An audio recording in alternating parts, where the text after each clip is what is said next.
Cabbage egg bhurji curry అండి. చపాతీలోకి taste double ఉంటుంది, అన్నంలోకి కూడా బాగుంటుంది. కానీ పిల్లలు చపాతీ మీద ఈ ఎగ్ బూర్జీ కర్రీ ఇష్టంగా తింటారు.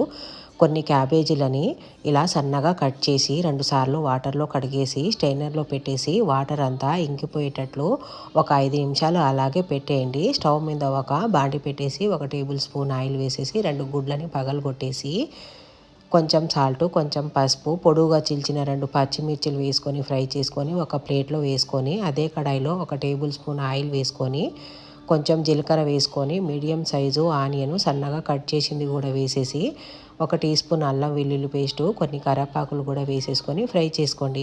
ఇప్పుడు 2 టేబుల్ స్పూన్ల red chilli powder, 1 table spoon ధనియాల పౌడర్ కూడా వేసేసుకొని ఫ్రై చేయండి.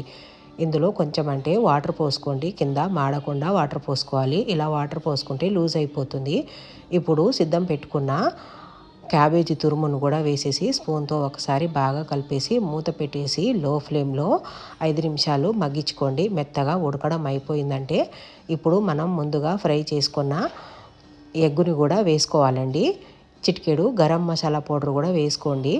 క్యాబేజీ ఎగ్గు బాగా కలిసిపోయేటట్టు ఒక 30 సెకండ్స్ పాటు ఆపకుండా కలిపేసి లాస్ట్లో తరిగిన కొత్తిమీర వేసుకొని ఇంకా చపాతీ మీద సర్వ్ చేసుకోవడమే.